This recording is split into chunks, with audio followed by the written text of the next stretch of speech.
എന്നാൽ ആ പെണ്ണുമായിട്ടുള്ള ബന്ധം വേണ്ടെന്ന് വെച്ചെന്ന് കരുതി ചാണകമൊക്കെ കലക്കി ഒഴിക്കാമോ? അല്ലെങ്കിൽ ആ പെണ്ണിന് വല്ലാത്ത അഹങ്കാര. അനിത അവൻ കേൾക്കെ പറഞ്ഞുകൊണ്ട് അടുക്കളയിലേക്ക് നടന്നു. അവിടെ ആ വാക്കുകളിൽ കിച്ച് ചൂളിപ്പോയി.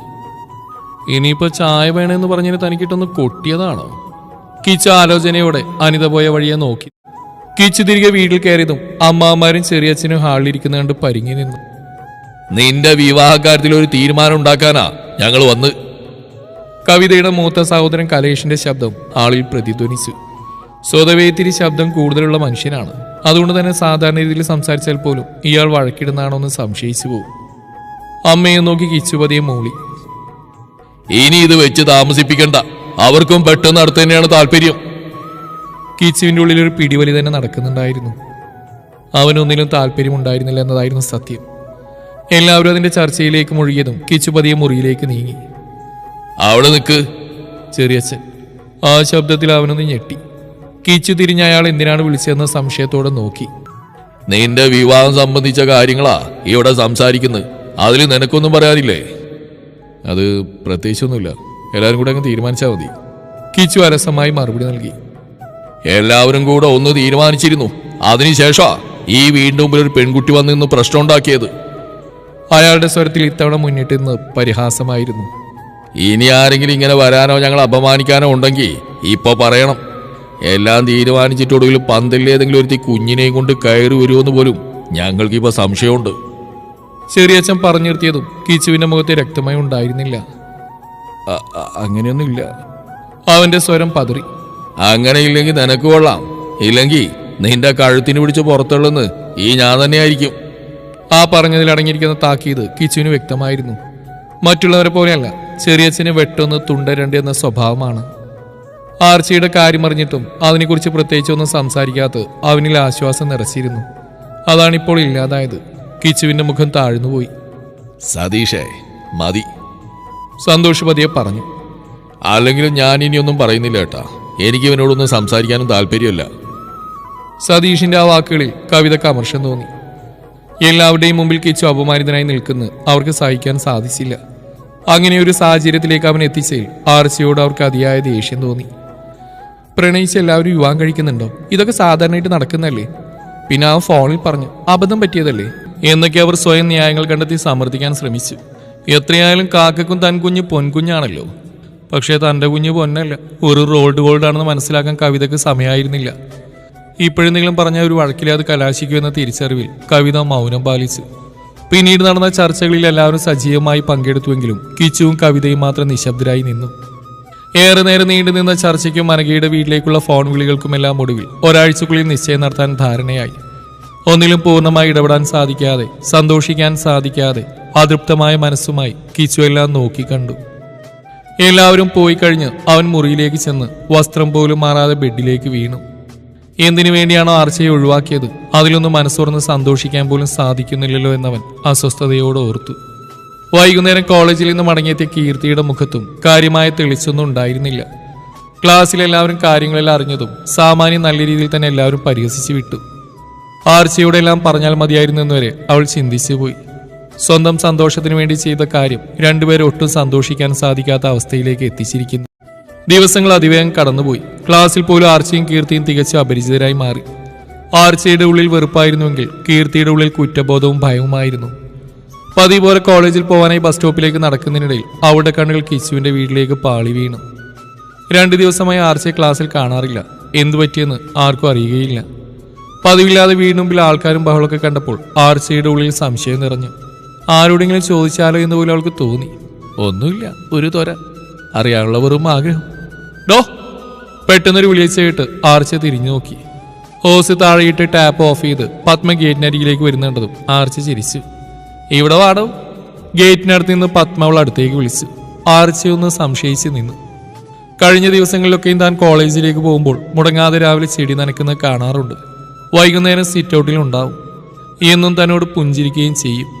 കിച്ചുവിന്റെ വീട് കടന്നു പോകാനുള്ള ആദ്യത്തെ ഒരു ബുദ്ധിമുട്ട് ആ പുഞ്ചിരിയിലാണ് മാറിയത്. കടന്നു പോകുമ്പോൾ ശ്രദ്ധ മുഴുവൻ അവരിലായിരിക്കും. ദിവസം കുറച്ചായിട്ട് അവരുടെ പേര് പോലും താൻ ചോദിക്കാൻ ശ്രമിച്ചിട്ടില്ല എന്നവൾ അല്പം ജാളിതയോടെ ഓർത്തു. ആർച്ച പതിയെ ഗേറ്റിനടുത്തേക്ക് ചെന്നു. അവിടുത്തെ കുട്ടികളുടെ നിശ്ചയാണെന്ന് കേട്ടു. മീൻ കൊണ്ടുവരുന്ന ചേച്ചി പറഞ്ഞതാ. അവളുടെ അടുത്തേക്ക് മുഖമടുപ്പിച്ച് പത്മ രഹസ്യം പറയുന്ന പോലെ ശബ്ദം താഴ്ത്തി പറഞ്ഞു. ആർച്ചയുടെ ഉള്ളിൽ ഒരു നോവ് നിറഞ്ഞു. സ്വയം അറിയാതെ മുഖം കുനിഞ്ഞുപോയി.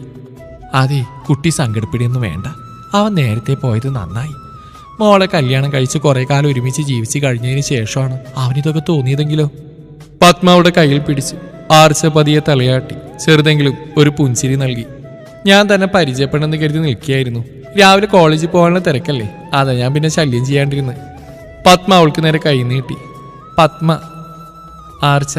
ആരു? ആർച്ച തിരികെ കൈ കൊടുത്തു. അറിയാം, അന്നത്തെ പ്രകടനം കണ്ടതിന് ശേഷം ഒന്ന് പരിചയപ്പെടാൻ നിൽക്കുമായിരുന്നു ഞാൻ. പത്മ ചിരിയോടെ പറഞ്ഞു. ആർച്ച അവരെ നോക്കി പല്ല് മുഴുവൻ കാണിച്ച് ചിരിച്ചു. പത്മ ചിരിയോട് അവളോട് സംസാരിക്കാൻ തുടങ്ങി. ഏതാനും നിമിഷങ്ങൾക്കുള്ളിൽ തന്നെ മുമ്പിൽ നിൽക്കുന്ന തനിക്ക് പറ്റിയ കൂട്ടാണെന്ന് പത്മക്ക് മനസ്സിലായി. ഈനാം ബേസിക്ക് മരപ്പട്ടി കൂട്ട്. ബസ്സിന് സമയമായില്ലെങ്കിൽ ഒരു ചായ കുടിക്കാം, വാ. പരസ്പരം പരിചയപ്പെട്ട് കഴിഞ്ഞതും പത്മ അവളെ ക്ഷണിച്ചു. ബസ്സിന് സമയമായി ആൻറ്റി, പിന്നെ ഒരു ദിവസമാവട്ടെ. ആർച്ച സ്നേഹപൂർവ്വം തന്നെ നിരസിച്ചു. ആർച്ച യാത്ര പറഞ്ഞു പോയതും പത്മ ഉള്ളിലേക്ക് കയറി. കേട്ടോ രാമേട്ടാ, ഞാൻ ഇന്ന് ആ കുട്ടിയോട് സംസാരിച്ചു. നല്ല കുട്ടി, നല്ല പെരുമാറ്റം. ന്യൂസ് കാണുന്ന രാമചന്ദ്രൻ അരികിലേക്ക് ഇരുന്ന് പത്മ പറഞ്ഞു. ഏത് കുട്ടി? രാമചന്ദ്രൻ ചോദ്യപാത്രത്തിൽ അവരെ നോക്കി. ആ ചാണകം കലക്കി ഒഴിച്ച കുട്ടി, ആർച്ച. പത്മ ഓർമ്മയില്ലേ എന്ന മട്ടിൽ അയാളെ നോക്കി. ആ, ഇപ്പൊ മനസ്സിലായി. രാമേന്ദ്രൻ പെട്ടെന്ന് പറഞ്ഞു. അതിനോട് സംസാരിച്ചുകൊണ്ടിരുന്ന സമയം പോകുന്ന അറിയില്ല. ഞങ്ങൾ നല്ല കൂട്ടായി. പത്മ ചിരിച്ചു. ആ, നല്ല ആളോടാ കൂട്ടുകൂടിയത്. ഇനി മുതൽ എന്തൊക്കെ പ്രശ്നങ്ങൾ കൊണ്ടുവന്ന് അടിക്കുമെന്തോ. പടികളിറങ്ങി വന്ന ശരത്ത് ആരോടുന്നില്ല പറഞ്ഞു. പോടാ, നല്ല മോള, അവൾ അങ്ങനെ പ്രശ്നമൊന്നും ഉണ്ടാക്കില്ല. പത്മാവനെ ശാസിച്ചു. ഞാൻ പറഞ്ഞത് അമ്മയുടെ കാര്യം. അമ്മയായിട്ട് അതിന് പ്രശ്നത്തിൽ കൊണ്ടുവന്ന് അടിക്കാതിരുന്നാ മതി. അവൻ പറഞ്ഞു നിർത്തിയതും രാമേന്ദ്രൻ പൊട്ടിച്ചിരിച്ചു. ഞാനോ? ഞാൻ എന്ത് ചെയ്യാനാ? കൈമലത്തി കാണിച്ച് പത്മാവിൽ നിഷ്കുവായി. എങ്ങനെ? അമ്മ ഒന്നും ചെയ്തില്ല അല്ലേ? മുമ്പ് താമസിക്കുന്ന സ്ഥലത്ത് അപ്പുറത്തെ വീട്ടിൽ അങ്കിളുടെ കണ്ണിൽ മുളക് പൊടി വാരിയിട്ടത് ആരാ? അവൻ കണ്ണുരുട്ടി. പിന്നെ അടിച്ചു വാരാൻ കുനിഞ്ഞു നിൽക്കുമ്പോൾ എന്റെ ഡ്രസ്സിന്റെ കഴുത്തി ഇത്തിരി താഴ്ന്ന എന്തെങ്കിലും കാണാൻ പറ്റുന്നുണ്ടോ എന്ന് നോക്കുന്ന, ഞാൻ നടന്നു പോകുമ്പോൾ എന്റെ മുന്നും ബാക്കും നോക്കി കമന്റ് പറയുന്ന അവന് ഞാൻ പിന്നെ ഉമ്മ കൊടുക്കണോ? പത്മാവനെ പുച്ഛിച്ചു. ശരത്ത് അതുകൊണ്ട് അന്താളിച്ചു നിന്നു. എന്നിട്ട് അമ്മയെന്താ അന്നത് പറയാതിരുന്ന്? അവന്റെ സ്വരം മാറുന്ന പത്മ വ്യക്തമായി അറിഞ്ഞു. നിങ്ങളോട് പറയുന്ന എന്തിനാ? എന്റെ കാര്യം നോക്കാൻ എനിക്കറിയാം. അത് പറ്റാത്ത അവസ്ഥയിൽ ഞാൻ നിങ്ങളോട് പറയാം. പത്മ എഴുന്നേറ്റ് അടുക്കളയിലേക്ക് നടന്നു. പിന്നെ നിന്നോടൊക്കെ പറഞ്ഞ എന്താ ഉണ്ടാവുമെന്ന് എനിക്ക് നന്നായിട്ട് അറിയാം. വെറുതെ എന്തിനാ? മുമ്പ് എന്നെ കമന്റ് പറഞ്ഞവന്റെ കൈ തല്ലി ഒടിച്ച് ഞാൻ അറിഞ്ഞില്ലെന്ന് എഴുതിയോ? നടക്കുന്നതിനിടയിൽ പത്മ വിളിച്ചു പറഞ്ഞു. ശരത്ത് കണ്ണ് ചിമ്മി നാവ് കടിച്ചു പോയി. രാമചന്ദ്രൻ ചിരിക്കുന്ന ശബ്ദം കേട്ട് അവൻ മുഖം കൂർപ്പിച്ചു. കൂടെ നിന്ന് ഒറ്റൊന്നോടാ അച്ഛ. അവൻ മുഖം വീർപ്പിച്ചിരിക്കുന്ന കണ്ട് രാമചന്ദ്രൻ വീണ്ടും ചിരിച്ചു.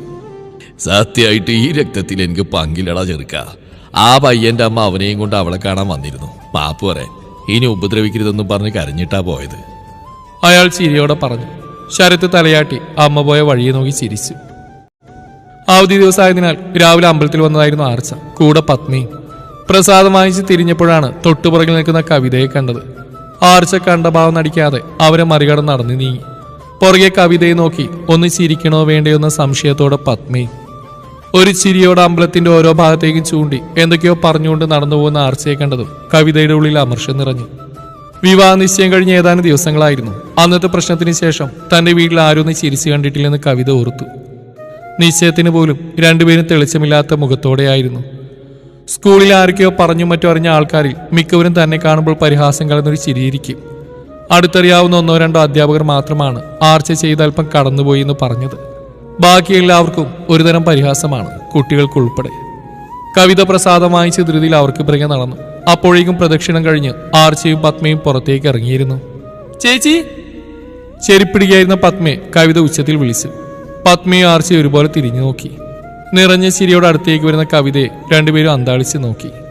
ഈ ചിരി കൊലച്ചിരി ആണല്ലോ എന്ന അപായമണിയാണ് ആർച്ചയുടെ ഉള്ളിൽ മുഴങ്ങിയതെങ്കിൽ ഇന്നലെ അവർക്ക് ഏറ്റവും മുമ്പിൽ നേർക്ക് നേരെ കണ്ടിട്ട് മിണ്ടാതെ പോയവൾക്ക് അമ്പലത്തിൽ വന്നപ്പോഴേക്കും ബോധോദയം വന്നോ എന്നായിരുന്നു പത്മയുടെ ചിന്ത. പത്മ തിരിഞ്ഞുള്ളിലിരിക്കുന്ന ദേവിയെ നോക്കി. പവർഫുൾ ദേവി. ചേച്ചി എന്താ കണ്ടിട്ടൊന്നും മിണ്ടാതെ പോയത്? ചോദ്യത്തിൽ നിറഞ്ഞു തുളുമ്പുന്ന സ്നേഹത്തിൽ പത്മ കണ്ണുമിഴിച്ചു പോയി. അമ്പലം മുഴുവൻ കവിതയുടെ സ്നേഹത്തിൽ മുങ്ങിപ്പോയേക്കുമോ എന്ന് പോലും പത്മ ഭയന്നു. ഓ, അങ്ങനെ മിണ്ടാനും മാത്രം നമ്മൾ തമ്മിൽ ബന്ധമൊന്നുമില്ലല്ലോ, പത്മ അലസമായി പറഞ്ഞു. ചമ്മി. കവിത നല്ല അസലായി ചമ്മി. നിറഞ്ഞൊഴുകിയ സ്നേഹം പത്മയുടെ ഒരൊറ്റ ഡയലോഗിൽ ഐസ് പോലെ തണുത്തുറച്ച് മരവിച്ച് നിന്നു. ആർച്ച ചിരിയടക്കാൻ പാടുപെട്ടു. അതെന്തു പറച്ചിലാ ചേച്ചി, നമ്മൾ ഒന്നിലേലും അയൽക്കാരല്ലേ, നമ്മൾ തമ്മിലൊരു സ്നേഹം അടുപ്പൊക്കെ വേണ്ടേ? വരുത്തിക്കൂട്ടിയ പുഞ്ചിരിയോടെ കവിത വീണ്ടും ചോദിച്ചു. അത് കവിതയ്ക്ക് ഇന്നാണ് തോന്നിയത്. ഞങ്ങൾ അവിടെ വന്നിട്ട് ആഴ്ച 2 2 ദിവസം മുമ്പ് നടന്ന മോന്റെ നിശ്ചയത്തിനെങ്കിലും ഈ സ്നേഹം അടുപ്പൊക്കെ കാണിക്കായിരുന്നു. പത്മ വെട്ടി തുറന്ന് പറഞ്ഞു. മുഖമൊന്നും മങ്ങിപ്പോയെങ്കിലും വന്ന കാര്യം സാധിക്കാൻ ഒരു പിടിവള്ളി കിട്ടിയ സന്തോഷത്തിൽ കവിതയുടെ മുഖത്ത് വീണ്ടും തെളിച്ചു നിറഞ്ഞു. ഓ, അതൊന്നും പറയണ്ടേ ചേച്ചി, അതുണ്ടല്ലോ ചേച്ചി. അത്രയും പറഞ്ഞ് പുറകിൽ നിൽക്കുന്ന ആർച്ചയെ അപ്പം മാത്രം കണ്ടൊരു ഭാവം വരുത്തി. ആർച്ച പോയില്ലേ? കവിത പുഞ്ചിരിയോടെ ചോദിച്ചു. ആ ചിരി വെറും കൃത്രിമമായ ഒന്നാണെന്ന് അത് കണ്ട ഉടനെ ആർച്ചയ്ക്കും മനസ്സിലായി. അവളും തിരികെ അതേ രീതിയിൽ ഒരു ചിരി നൽകി. ഞാൻ വന്ന ആന്റിയുടെ കൂടെയാ, പിന്നെ തിരിച്ചു പോകുമ്പോൾ ആന്റിയോട് തനി വിട്ടിട്ട് പോകാൻ പറ്റില്ലല്ലോ. ആർച്ചയുടെ സ്വരത്തിൽ പോലും കവിതയോട് സംസാരിക്കുന്നതിൽ അനിഷ്ടം നിറഞ്ഞിരുന്നു. ആന്റി എന്ന് വിളിച്ച് ആ വീട്ടിലേക്ക് കയറി ചെല്ലുന്ന താനായിരുന്നു എന്ന് ആർച്ച അത്ഭുതത്തോടെ ഓർത്തു. ഒരിക്കൽ പോലും താൻ അമിത സ്വാതന്ത്ര്യം എടുക്കാൻ ശ്രമിച്ചിട്ടില്ല. ആന്റിയും തന്നോട് പ്രത്യേകിച്ച് എന്തെങ്കിലും അനിഷ്ടം കാണിച്ചായി തന്റെ ഓർമ്മയിലില്ല. എത്ര പെട്ടെന്നാണ് ബന്ധങ്ങളുടെ നിറം മാറി മറിഞ്ഞെന്ന് അവൾ ഓർത്തുപോയി. ഏതാനും നിമിഷങ്ങൾ തന്റെ ജീവിതത്തിൽ ഉണ്ടാക്കിയ മാറ്റങ്ങളും തിരിച്ചറിവും വളരെ വലുതായിരുന്നു എന്ന് അവൾ അത്ഭുതപ്പെട്ടു. ഒരിക്കലും തിരിച്ചെടുക്കാൻ സാധിക്കാത്ത വിധം ആ ബന്ധത്തിൽ വിള്ളൽ വീണിരുന്നു. ആർച്ച പോയിക്കോ, ഞങ്ങൾ രണ്ടുപേരും വന്നേക്കാം. അല്ലെങ്കിലും ഞങ്ങളെ അയൽക്കാരാണല്ലോ. ചേച്ചിക്ക് പ്രായക്കൂടുതലുണ്ടെങ്കിലും ഏകദേശം ഒരേ പ്രായവും. ഞങ്ങൾ ഒരുമിച്ച് വരുന്നല്ലേ നല്ലത്. കവിത തന്റെ അഭിപ്രായം പോലും ചോദിക്കാതിരിക്കുന്ന തീരുമാനം പത്മയ്ക്കത്ര പിടിച്ചില്ല.